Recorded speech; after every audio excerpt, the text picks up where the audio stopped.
of the Kickstarter, starting the real road trip today. It's Thursday, going up to San Jose. We're going to do a tasting up in the Bay Area. Then I'm going to be sending out some emails to affiliates, but let's get started with the real road trip.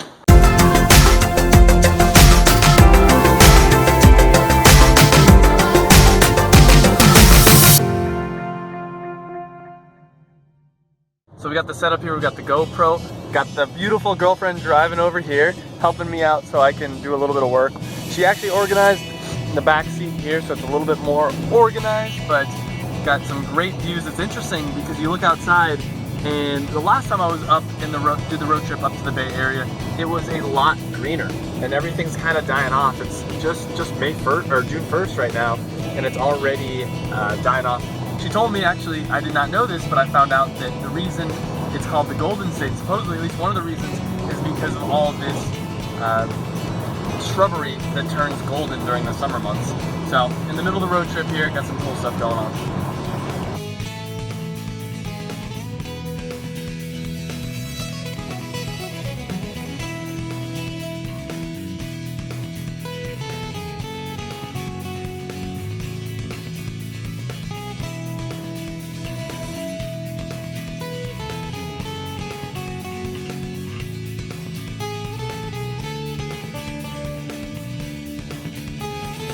Halfway up to San Jose right now. A few different mistakes, a few different lessons learned already on the road trip. Number one thing, I definitely want to do more of these road trips. It's really fun. And a side note, documenting this whole process kind of makes it more fun. The Harris Ranch, I've always wanted to go there, but the idea that, oh, I'm going to take a photo of my food and I'm going to get to document the process kind of pushed me over the edge and made me want to do it. It kind of, for lack of a better word, makes you do all the things you always wanted to do for the camera, but it's also, you know, for myself, obviously.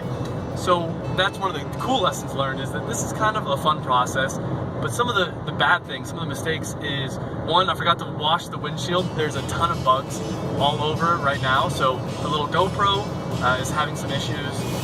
Two, I probably should have bought the higher end GoPro. I bought the low end one, and there's a bunch of issues with that as well.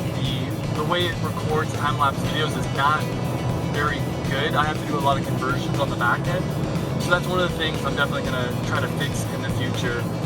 Some of the other things, I think what I want to do is have some kind of an outlet for my laptop. Because I've been doing work in the car. When my girlfriend's driving, I get to do a little bit of work. Use my mobile phone as a hotspot. Highly recommend, if you don't have that ability on your phone, get that enabled if you're going to do a road trip. Because it's just helpful because you can make pretty much anywhere a hotspot, including on the road. So that was a big lesson learned, is that's extremely helpful. Pretty much anything I can do at home, I can do on my laptop as long as I have an internet connection. Another big lesson learned is that I should get a mic. The sound quality on this I know is not the best.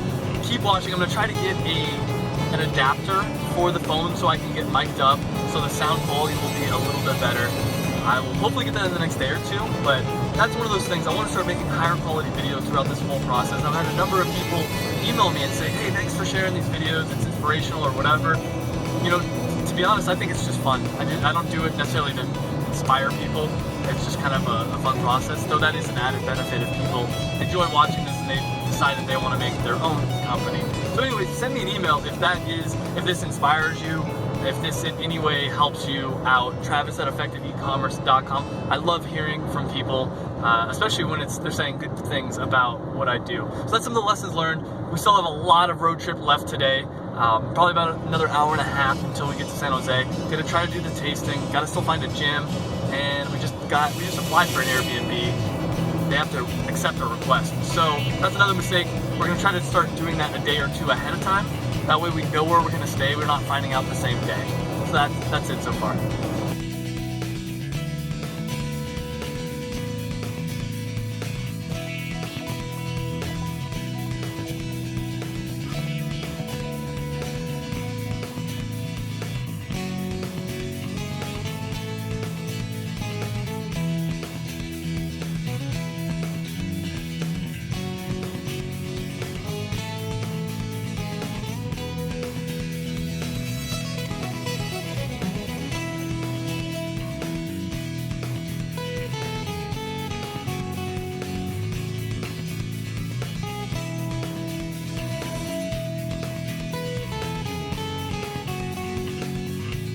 driving up to San Jose, we saw it and we decided we have to try it this time. So let's see what some garlic ice cream tastes like.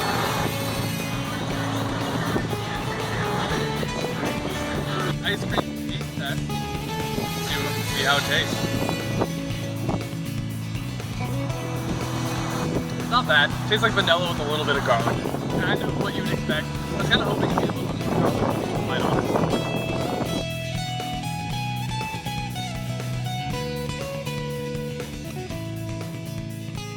This is the end of day 24. I'm exhausted. I haven't really been sleeping a lot. Last night I probably slept for about 5 hours, and the night before right around the same 5 or 6 hours if I'm lucky. And it just hit me like a wave. So we ended up going in. I ended up going into a UFC gym here in San Jose. It's called UFC Gym. I probably should have done more research ahead of time. I should have saw, is this a? I should have looked at some pictures. So now I know for next time. Look at some pictures of outside and inside the gym to get an idea of how big the gym is. It's a tiny little gym. It might not make a lot of sense, and you know, there's some other ways I can check it out as well. But the good news is, as much as it sucked, I ended up not doing a tasting there. I ended up giving a jar to the owner and a bunch of spoons, a bag full of spoons, and said, hey, here you go. Please give it out, and some cards and a little flyer. It gave me the idea of, I've been thinking I should go to one gym and do tastings all day at that one gym, which means I can only possibly hit up, with 7 days left, 7 gyms. But instead, what I'm going to do tomorrow, if everything works out well, is just go to every single CrossFit gym, Jiu-Jitsu gym I can in San Jose or the Bay Area, just hand them a jar, and instead of doing the tasting, just do it that way. Maybe do one tasting here or there, but hand them the jar, have them taste it on the spot, have the owner and anybody else that's at the front desk taste it on the spot, but then just hand them a bag full of spoons with business cards and say, hey, please give this to your students, let them know about it, you know, and talk to them. Have a conversation with the owner or the front desk, receptionist, whatever, and tell them what's going on. So that's the big thing from today. Like I said, I'm exhausted. We just got into an Airbnb. It is probably not it's on the lowest end that we can get at one place. Got these little tiny beds. Do a little. That's pretty much the bedroom there. So it was $60 a night, which is pretty cheap. I mean, if I wanted to do it really cheaper, I guess you could always sleep in your car, but I would never do that because I don't get good sleep that way. So about to have some late night tea, like some chamomile, like the sleepy time tea, and try out some other, I got like one of these little sticks at Paleo Effects that was supposed to help me fall asleep. Let's see how it works. It's quote unquote designed for Navy SEALs, so it should work okay. Hopefully for me, but you know, once again, we'll see. So that's it. Tomorrow is a big day, so I want to make sure and get some rest for that. If you haven't yet, click that subscribe button and leave a comment if you have any questions I can help you out with, and click up here to get the e-commerce success pack, and I'll see you guys tomorrow.